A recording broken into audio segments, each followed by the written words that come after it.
Happy Thursday, day 3. How are we feeling? How are we feeling? We're here. Yes. Ready to get loud on the hill later, I hope. Yeah. I mean, in a good way. Good way. In a legal way. Yeah, but not that kind of loud. Yes. Yeah. We're not storming anything. Right. We're not storming. We're not storming. We're just Scheduled- making a little scheduled noise. meetings. Yeah, talking about Great. water. Yeah. Well, we just wanted to start off this morning with reflections. So we'd love to invite folks, and I'll do a little run of show here. We'll invite folks to start off just reflecting. Welcome, everybody. Come on in. Reflecting on our time together in the last couple of days.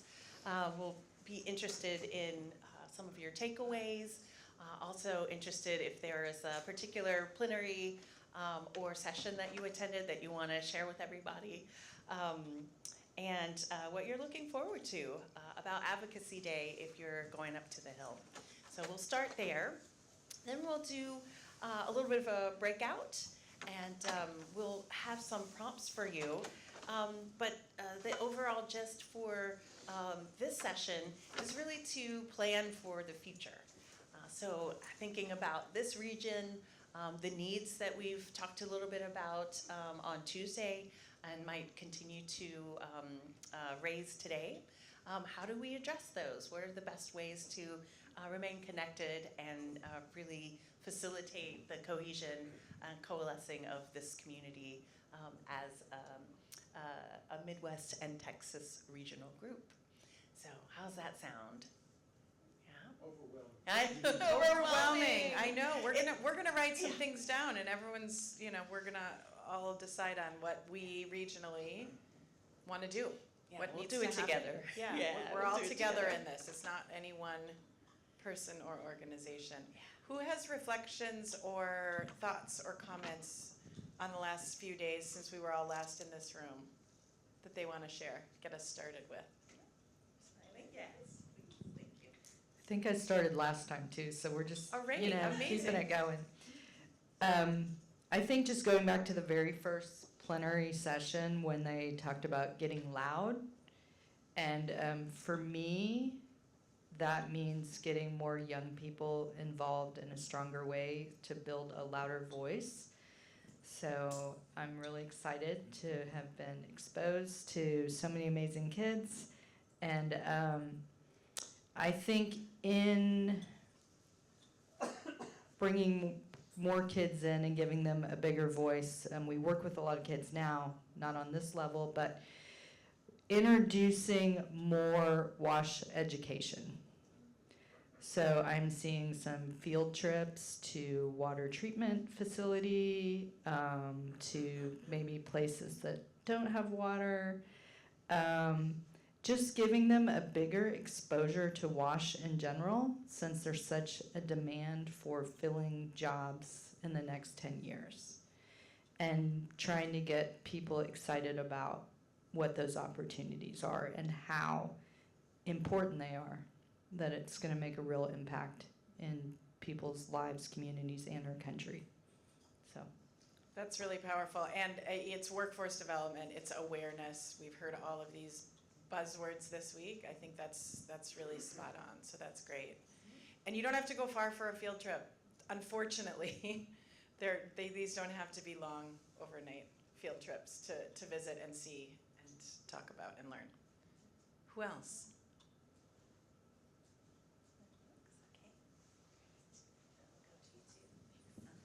I would just add on to that. Someone made a really great, or Mark Elliott made a really nice comment in a session, I think yesterday, about getting university faculty involved. So faculty that are at state universities who are paid by the state. And so to add on to your really nice point, I wonder if there's an opportunity to get more university faculty involved, either to contribute through their own research or their own funding opportunities, there are so many university students who are interested in going into international development. Could we funnel some of that energy and intelligence into some of the challenges that are in North America? Thank you, Laura. I do want to mention, if you haven't met, the executive director of Project WET is here, and they have a ton of really phenomenal educational materials that are available for free. They'll just send them your way, or you can download them, and it's great material for all levels of education. So I'm going to build on this theme of getting the next generation ready. So that's, the projects that we're working on, some of them are going to need the next generation to carry them on. They're going to take years, some of them, to get going. And so were any of you at the YP event that they had for, WEF and AWWA had a big YP event in Portland in February? So there was like 340 of these young professionals from different parts of the country that their organization somehow sent them there. And I was on the panel for a 90-minute panel with the lady that runs Cincinnati Water, and the person that's the receiver at Jackson, Mississippi, and the person that's like an environmental justice person for the city of Portland. And I was representing the small system community group. And it was a very powerful session. I mean, we had a dialogue that just, in fact, when it ended, the young professionals in the room wouldn't let us get off the stage. They just said, no, we want you to stay up there. There was more questions, and so we had to go back and put mics back on. And so, one of the questions was, why most of us have graduated engineering schools or other technical programs in the last either 1 year or just 5 years ago range. How come we've never heard of this whole idea? So, and you're new to it too. Yours is your fellowship. This is your first week. It isn't always like this. So we don't always have. You're getting to witness the possibility of collaboration. So, and you young ladies here. I mean, unbelievably, I'm so happy you're here. What I've been pondering this now for a while, and this opened the can of worms about this whole thing is, how do we get the universities plugged in? And so one of the questions they asked me was specifically, why don't I know this? And I said, well, actually, number one, poor people don't have a great lobby group to make things happen, and they're disaggregated. So it's out there, but it's disaggregated. And so this statute or this bill that's been filed to try to find out about what's out there, visibility and other things. Sunlight brings good disinfection. So. There's only a handful of schools, like Oklahoma University's got a program that works on both kind of domestic wash and international wash. And there's a school out of California. I don't know if it's not Stanford, I don't think, but they have a program that does sort of this kind of a wash-oriented thing.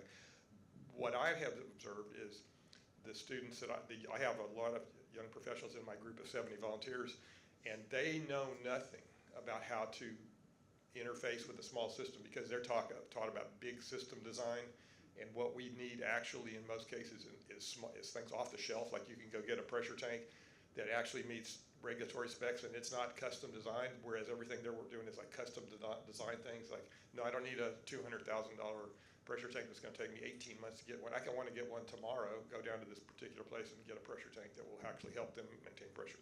So the point is that even the fact that if we get those profs, the profs don't even know anything about small system, the scale issue. They're thinking still design. So no, we need a lot of off-the-shelf stuff actually cobbled together to make it work, and it's very practical. It's actually pretty easy, but they don't even know how to connect the dots. It seems like with people have 20 years experience. So I'm going to close with just let's be thinking of how do we maybe we engage with people like at OU where they've got that program and say, how do we make you help teach other university people to make a like-minded group of universities that think like this and teach those students up, because the big university students like A&M and UT with that I see, they know nothing. They're not any better suited to approach these systems than as if they never went to engineering school. So there's a chasm to somehow get those colonies of 2 or 3 or 4 universities or wherever they are out there to get them to build up on this concept. Sorry. No, that's great, thanks. And I mean, I think it goes back to awareness, it goes back to education, it goes back to getting engagement. Yes, back here. Reflections on the week, sessions. Yeah. I'm just going to reflect on and build on what was just said in here, because one thing I was thinking about throughout the week, and I hadn't really thought about this, I don't know who initially said it, but the access is in the physical category and the economic categories.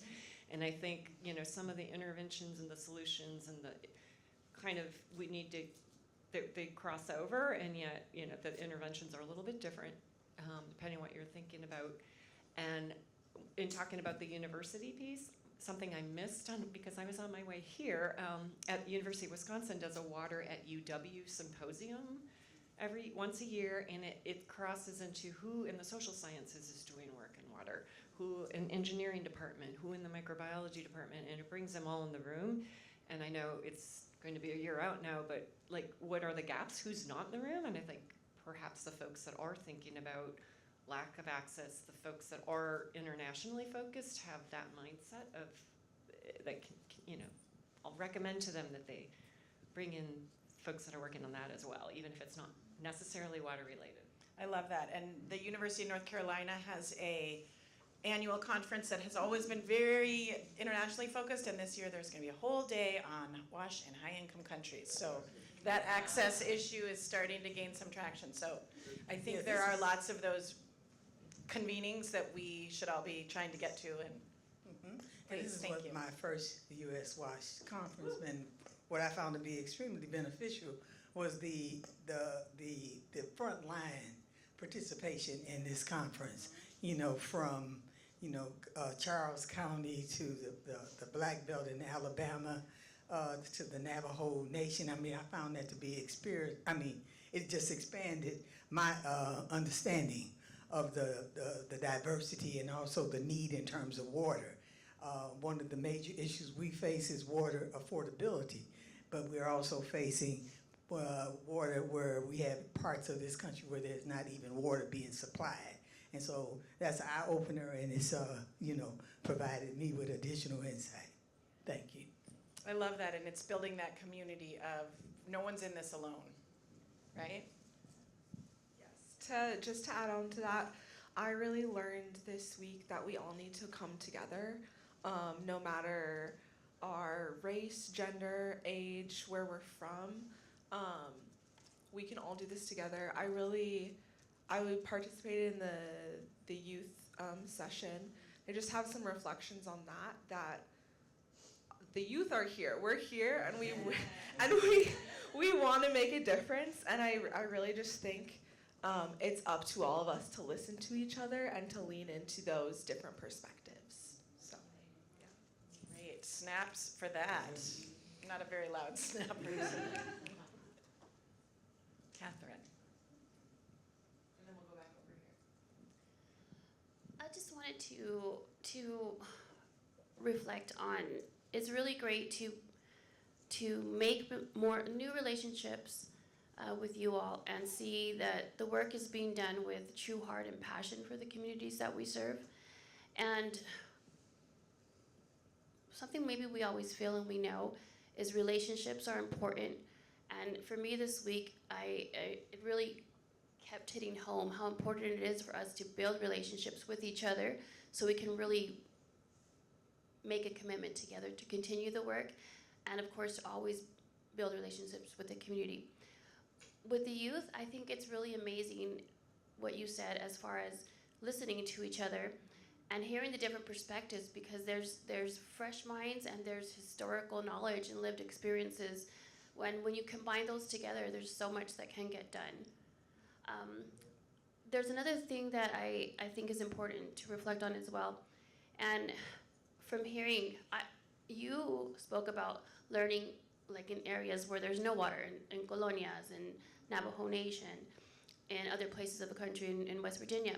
I learned from you that there's still a lot going on in inner cities that many times, even with technical assistance and other things like that, we don't consider, or we put a reason why we can't assist in inner cities. So I think that's something that we need to make a policy change with, so that inner city communities can access these funds as well to have some support in making those changes. So I would like us, and I would invite you all to join if we can make that one of our goals.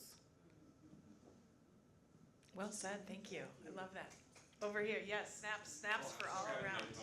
Oh, great, great. Who else has reflections? Who's like drifted off to sleep one night this week thinking about a session, or I had an aha moment, or a light bulb, or I was really struck by someone, something you heard, something that was said.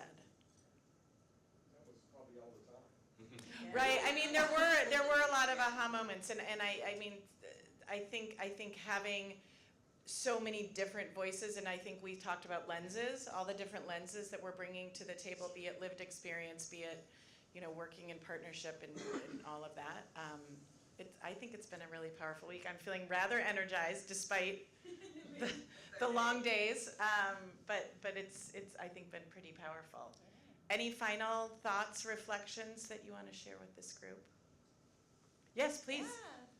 I sort of hesitate to do it because Don't I want to keep the energy high and excited, but be real. I've struggled. Yes, I will be real. I've struggled a bit with some of the panels and the notion. I've heard a lot about trust, about collaboration, and about community. There were one or two panels where it was really hard for me to process that in the context of what wasn't being said, particularly by some of the utility partners, where they want community trust and participation and collaboration, yet behind the scenes maybe litigating or fighting some of these public health safeguards. And that's a hard place to be, where you're going to be fighting outside these rooms. So I agree with the students that we need to find ways to listen to each other, but at some point, when you're in the courtroom or whether you're in the halls of Congress, you have to be real with each other about what we need and what communities need versus what utilities are able to do or willing to do, and where there's really big divides. Because there's a lot of talk about let's work together, but when it gets down to it, there's a lot of roadblocks and there's a lot of challenges, and we can't gloss those over. And it's hard to have those conversations, and people want to be energized and inspired by these events. Yet we all go back to our homes and we grapple with these issues every day, and we have to keep fighting, even though we want to collaborate. Yeah, thank you so much for that. The reality of collaboration can include contention, can include that disagreement, misalignment, and I think that you mentioned the utilities. I think the funder and philanthropy panel also raised some of that too, to kind of say we need resources, and they can't all come from the federal government, and so how do we get aligned with funders, with other funders in ways that maybe are challenging, but how do we find that way forward together? Yeah, thank you. I would just add, I have heard something that feels a little bit new is some of our federal partners, I've heard in conversation with them, yes, there's more that we can do with this historic funding, with these billions of dollars that are flowing, and there are still roadblocks that they have. And one of the woman who runs the groundwater at the EPA, the groundwater office at the EPA, I was in a meeting with her on Monday before this all started, and she said there are legislative things that I can't do. Yeah. There are changes that have to happen for me as the EPA groundwater office to fund decentralized water systems. We know in this country there are not going to be central pipes to go to every, the guy from USDA this morning was talking about every mile of pipe that only has 1 meter. That's expensive. And so what do decentralized solutions look like that actually are legal for EPA to say that's service, right? So it's almost like she was pleading with me, when you go to the Hill on Thursday, make sure you talk about some of these things. So I feel like there's this moment of conversation that can happen. How can we as constituents help change some of the legislative pieces? And I do feel like they're being heard, but I hear you. There's a lot of obstacles ahead. Like, we're all feeling good and energized, and it's still going to be really hard work every day on the ground. So. Yeah. Well, that's a great segue to say, to really think about that hard work on the ground, particularly in our region, Midwest and Texas. So we'd love to do a quick breakout. Let's do 4 groups if that works. Maybe 3 depending on how you feel like rearranging yourselves. But we really want to get clear about what this region needs to achieve water and sanitation equity. And what can you yourself and your organization or institution do to contribute to that? So those are our questions. What does the region need, and what can you do, what can you commit to yourself and or your institution or organization? Do we want to, we've got lots of little tools up here, so all of them are available. I can put 3 to 4 pieces of paper if people are visual, wanting to learn, or if people are just wanting to discuss, we can leave these right here. It's up to the groups. Great. And everyone doesn't have to do it exactly the same, whatever works. Mm-hmm. So I'll invite you to organize yourselves. Let's do 3 groups. I think that'll be critical mass in each group. And we have a new deadline of 11:15. So new deadline. So we will kind of quickly engage and then do a quick report out and then take our final photo with our beautiful new sign here. Great. Mm-hmm. Thank you.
Hi, I'm Steve Fleischle.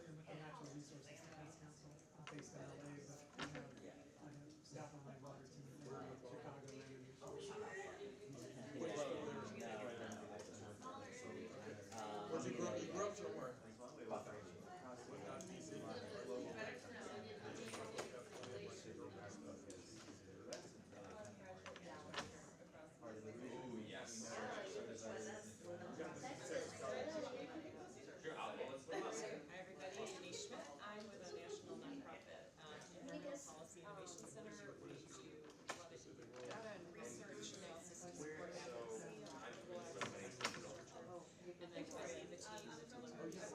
Chicago.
have to get state funding to support that, right? I mean, that's where the additional funding comes from.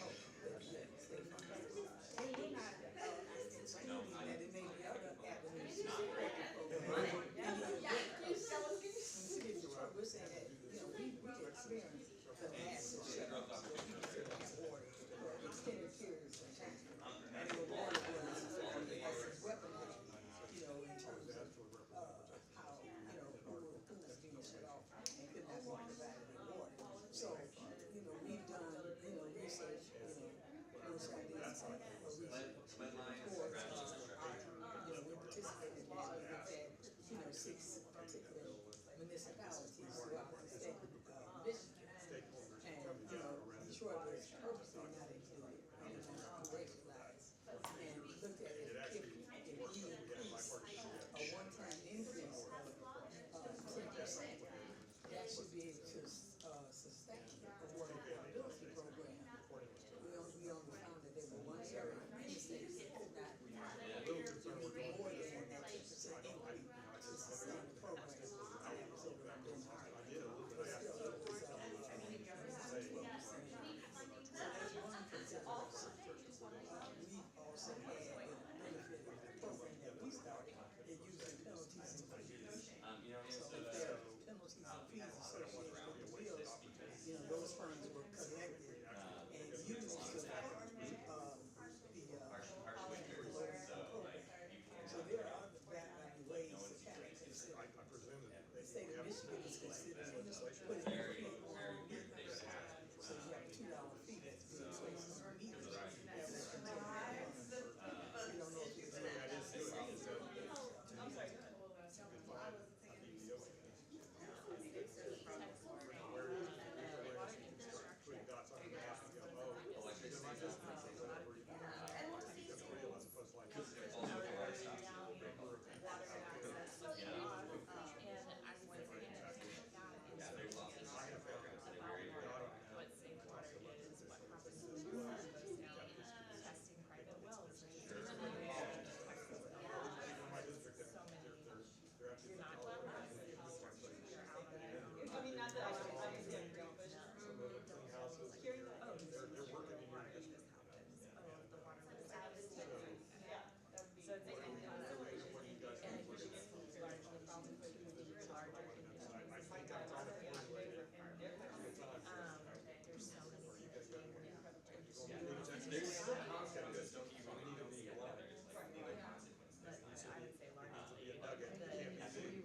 Okay, we've got a 1-minute warning. We're going to wrap it up and share with the group.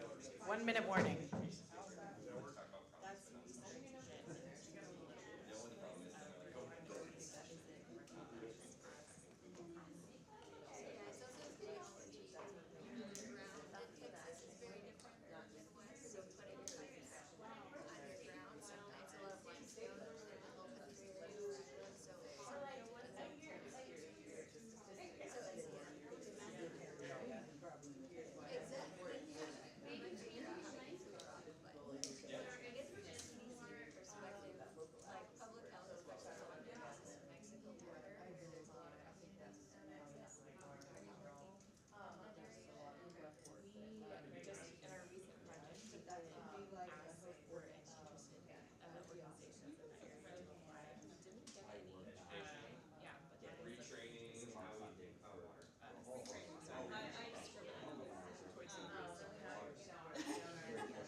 wrapping up your conversations, getting ready to share back with the group. Last comments and identify your share out person. All right. Yeah. That's great.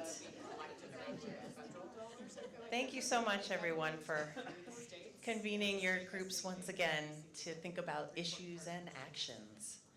So maybe we'll start here with this group. Would you like to share out your issues, actions, commitments? And I'll pass the mic. Great, reporter outer. You've been voluntold. We kind of diverted a little bit maybe. Hey, and diversions are focused okay. more on what we're about to do on the advocacy piece and kind of formalizing our message a little bit more. And I guess I have the benefit of having worked up in Congress and kind of knowing, there's a lot of competing demands, these folks have, right? And, we're a half-hour slot on an 8-hour day, on a 40-hour week for a lot of these folks. And, how do we get the biggest impact and kind of making sure that our message in 30 minutes is square? And, it's all to say that I don't have the answer to that. But, obviously connecting with who your groups are to make sure that you have your kind of 5 to 10 minute pitch on just, here's the need. We're coming from a whole diverse group of different organizations trying to attack the water access gap from a variety of angles and encourage them to get engaged with their states and localities to understand the issues on the ground, right? And that's, how you create a lasting impact isn't one half-hour meeting, but, encouraging them to learn more about the states and counties that they work in and that they live in, so that they're asking the questions and trying to get information to know how they can be helpful, and not incumbent on us to have to be once a year coming to meet with them. So that's broadly. I know we've had a few other. Anybody else wants to go, but I love that, Yeah. and we will have, just before we grab and go our lunch and before that, there will be a full training in numbers. You'll be all assigned to a group. Hopefully you have that email in your inbox with the number that you're supposed to be part of. But I think that's a really important point you made is what's that ask or what's the takeaway or what's the leave behind? Let me come up with a few more. But right, so, and how do you make it really clear? We are all coming with our own lens and we're all asking you the same thing. And here's our close message. All right, I'm gonna hand it to this group. To report out on the conversation around issues, actions. I guess since I was a scribe, I'll go ahead.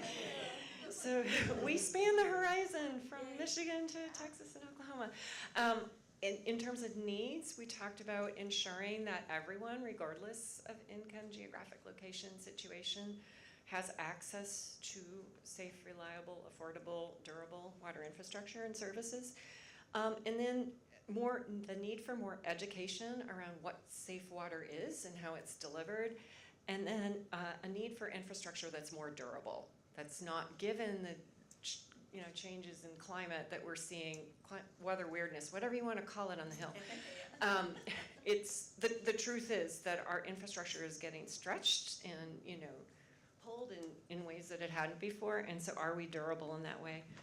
Some solutions we talked about is an example from Michigan where there is some proposed legislation out there to stand up a statewide water affordability program that is a more permanent solution, not just kind of a one-off that is, kind of around for a couple years and then gets pulled back. And so that could prove to be a model nationwide. So keep your eyes peeled, looking towards that. And since I have the mic, we didn't talk about this, but I'll just go ahead and make a pitch.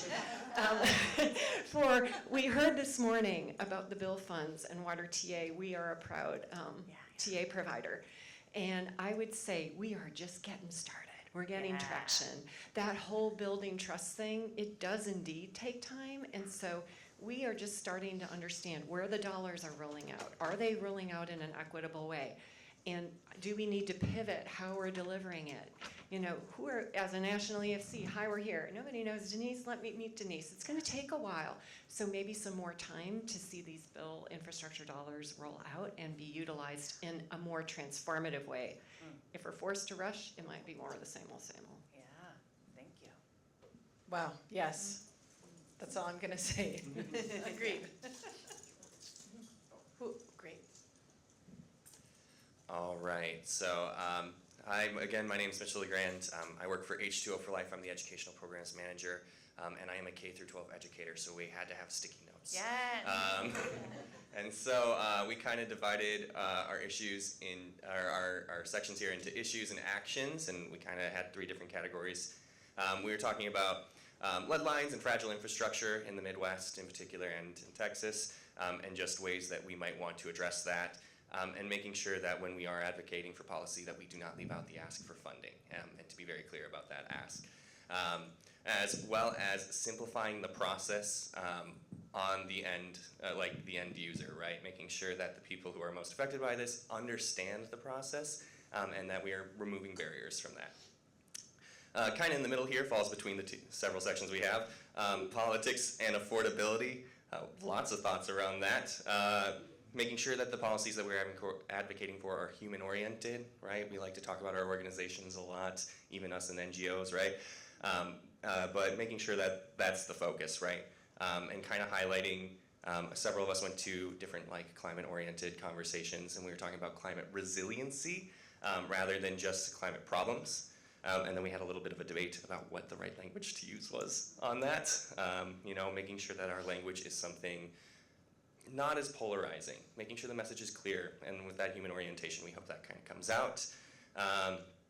And then at the bottom here, we had WASH education and distinction between communities and, distinction between communities and utilities, or distrust between utilities and communities and what we can do about that.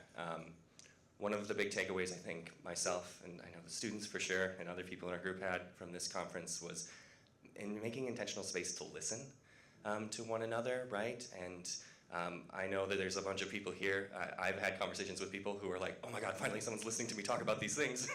And you know, and that's because we only have had this this convening once in one spot, and it's because we haven't had the chance to talk to each other. And it's great that we're excited and want to do that, but as we know by the fact that we are already well over time, this is not enough time to have these conversations. And so making that space, and we, of course, again, teacher biased, are talking about having those conversations very young, right? We have great students here who are high school and college students, but we also are talking about having conversations with elementary school, middle school, right? Making that part of the conversation right away, so they're not just introduced to it like last second, okay, now go to college and now figure it out. You know, like, let's have that conversation a little bit earlier, and reframing how we are having that conversation, right? The last note here we had was reframing how we think about water, following Indigenous guidance and knowledge, which I think is a great thing that should be worked into our education. I am also going to shamelessly plug a little bit.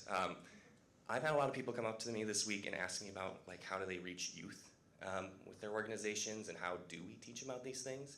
I'm just going to throw it out there for people in the room. Teaching is really hard, and lots of people want to teach but don't want to learn how to teach. I'm happy to work with like organizations that want to implement education sides of their work, because it is not easy, and we need to plug in with educators a little bit more on like how we have those conversations. Happy to open doors for that. So, yeah. Thank you. Doesn't need to be a shameless plug. All plugs are welcome. Yeah. Sorry, this came up not in conversation, but as you were making your comment about how little time we have, especially with folks who are on the Hill and they're so busy, and you know, we have a lot to say, right, about water, but when we're talking about water, we're never actually just thinking about water. And if we are, we shouldn't be, right? And if we're going to these folks, I unfortunately can't go today, but as we're going to folks on the Hill, everyone has their priorities, you know. 9 times out of 10, water will connect to that priority. Find where they're starting at and plug yourself in. You don't have to like set aside time just to talk about water. We have this wonderful convening, but any convening you go to, right, you can talk about water in some way, and it will resonate with people. I mean, we the people of Detroit and Community Water Center, right, they focus on rural communities, we focus on urban communities. We went to DC together to talk about very different issues, but it's, you know, it's same cupcake, different frosting, right? It's that same thread of water insecurity, water affordability, water equity, all these things are connected. So just, you know, we don't need just that one time. It's all intersectional, right? Yeah, that's right. Great, thank you so much. Yeah, well, based on all of these issues and actions and suggestions and thoughts, would this group like to convene as Midwest and Texas regional group? DigDeep folks and folks who have convened us here today, we're interested in your feedback to say, you know, do you want to have a regional group where you continue these conversations, likely, you know, remotely for a time, and perhaps build that group out, build out those relationships? How many folks would be interested in a regional group, establishing a regional group? Yeah. Love it. Okay, really happy to hear that. So we have the list of folks who are registered for this particular regional breakout. The DigDeep folks will be in touch with you to let you know what the next steps are, but we will share with them that folks are raising their hand. Yeah, let's keep this conversation going, continue to convene, and grow the regional conversation and connect it to what is really a national and global dialogue. So